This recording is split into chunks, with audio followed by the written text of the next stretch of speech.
Welcome back to my channel. I'm Stephanie Marks, the chunky queen herself. This channel I've been using for the past year to kind of go over infertility stuff, weight loss stuff, life stuff. You name it, we've been going over it. Last week I talked a lot about my infertility journey.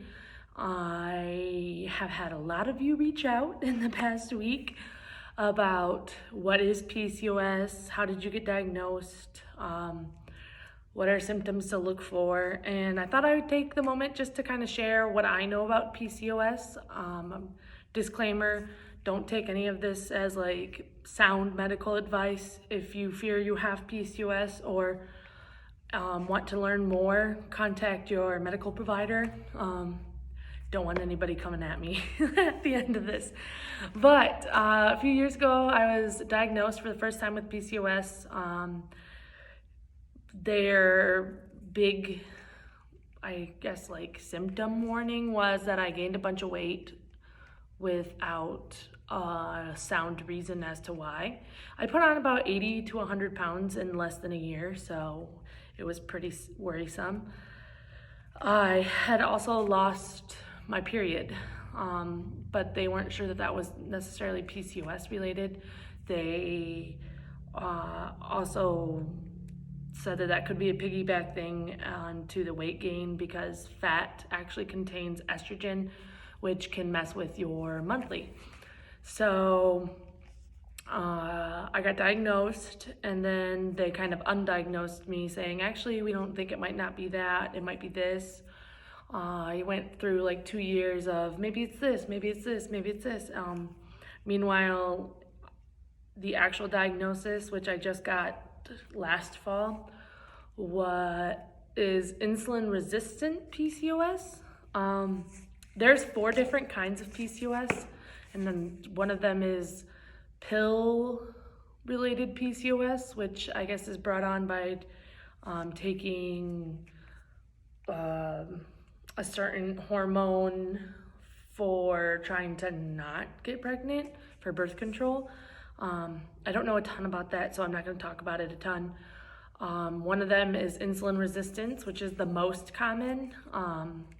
What that is your body doesn't create enough progesterone, so then your body goes into like, oh no mode, and it's actually considered an autoimmune disease because your body is like fighting itself, I guess, is my best understanding of that. That is the PCOS I have.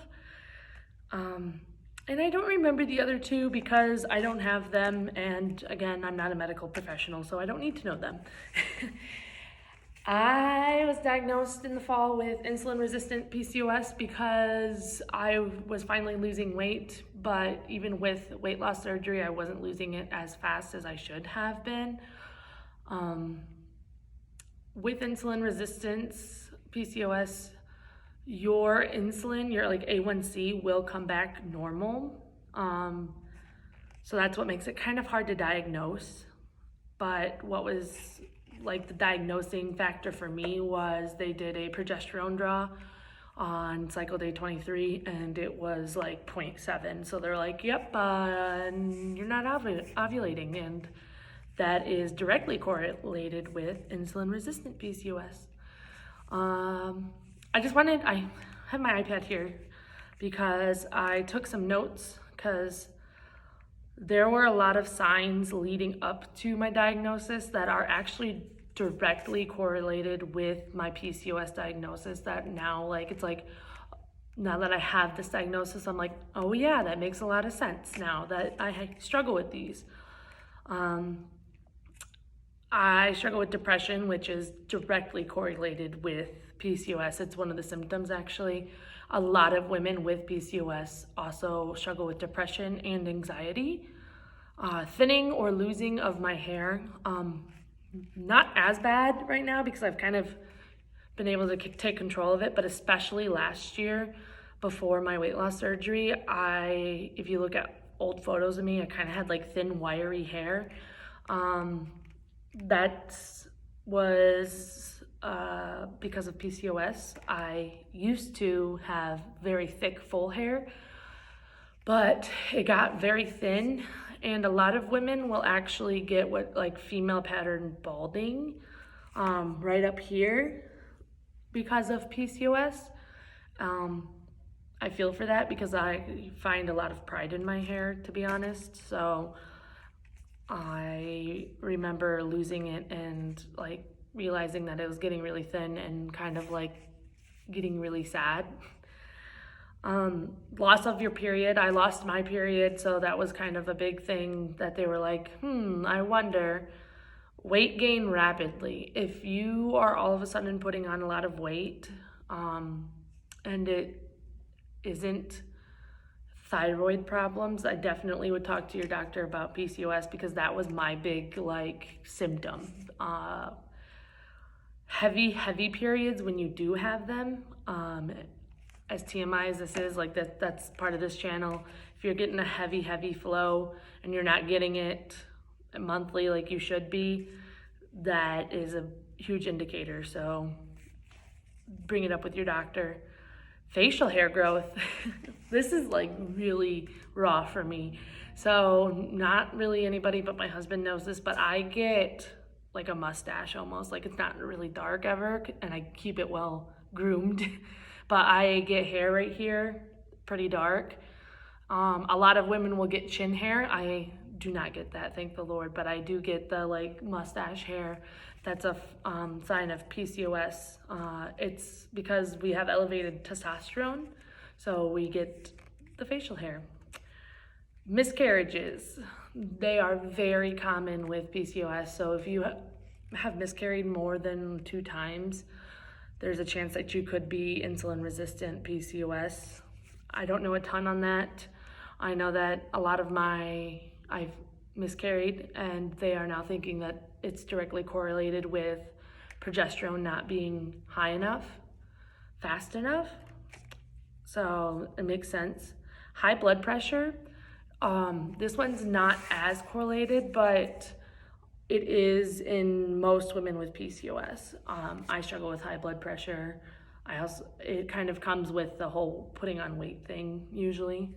And craving of all things carbs. And we're not talking about like this, like, oh, I could really go for pizza right now. It's like if you don't get it, like your body is like, the best way I describe it is it's almost like a withdrawal. That might be insensitive, and I'm sorry, but yeah, it's like your body's withdrawing from these carbs, and that's because it thinks it needs them, but in reality, you don't need them. As I said, PCOS is an autoimmune disease. It affects 1 in 8 women in their reproductive years. It's a terrible thing to have to go through. Like, it's not really curable, but you can do a lot to help, I guess, like manage the symptoms. Unfortunately, with PCOS, infertility is very, very, very common. It is usually hand in hand. I have heard a few cases where women are diagnosed PCOS and don't struggle with infertility, and that's fantastic, but it's usually hand in hand. That's one of my symptoms, unfortunately, is infertility with PCOS. But as I said, you can do a lot, I'm learning, to kind of control those symptoms and even like get pregnant. It's not impossible to get pregnant and carry full term with PCOS. You just have to make sure that you're working with your doctor or with a nutritionist, maybe not a nutritionist, a wellness doctor.